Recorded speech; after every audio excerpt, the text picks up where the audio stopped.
Well, we're just getting there, and there's an interesting one that was just published about plants and how they let each other know when something bad is happening. And we've known for years that, for example, that Douglas firs, when they would get attacked by a particular beetle or insect, they let out aqueous chemicals that the other fir trees would automatically pick up and start building and releasing compounds within themselves that would be a natural insecticide. We've known that for a number of years, almost 20.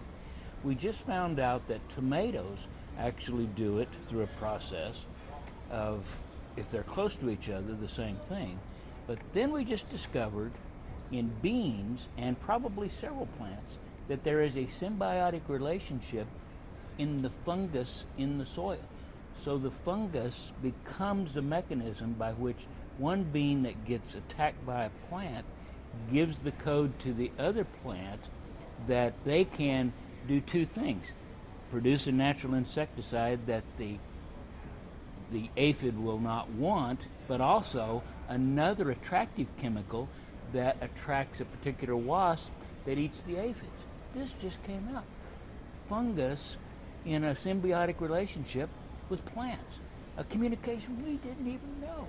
So where are we in socialization of animals? We're not even that far, but we do know that they have the ability to do things together, just like humans. When humans get together, and if you like each other, we produce what's called bonding chemicals, and they're good chemicals, and they help us actually build up our immune system and our resistance to diseases. We need to be around people. We're also finding that linkage with animals, pets.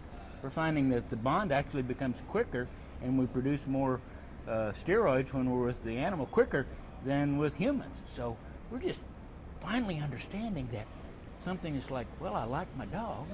Well, one of the reasons you like your dog so much is you feel better when you're around the dog. It's not because the dog is just happy. It probably is. Most dogs are. But it's also because you're producing a lot of oxytocin and a bunch of other steroids that just make you feel better. We haven't really studied the socialization of the farm animals, the food animals, in the same way. And we're just now getting there. So when we release that one and start looking at it more, it's going to really target us now to how do we do the individualization for animals in a social structure. And that one means, guess what? We've got to have what's the operative word now, cloud computing, big data, because we're going to have data that we haven't even begun to understand. For example, we're doing it in astronomy right now.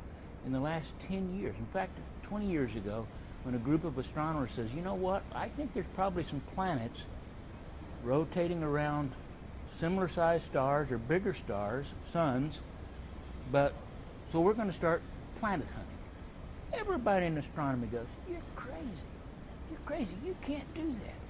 Well, they had years of data of just little fluctuations in light that they never really paid attention to until they started saying, could that be a planet passing in front of the star, momentarily dimming that light in ways that you couldn't even begin to think it mattered when it's 40 light years away, and a light year's 5,865,696,000,000 miles, a fur piece, as we say in Texas where I grew up.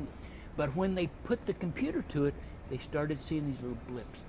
And to date, we've identified over 3,000 planets, most of it from data that we already had, but we finally understood what we were looking for.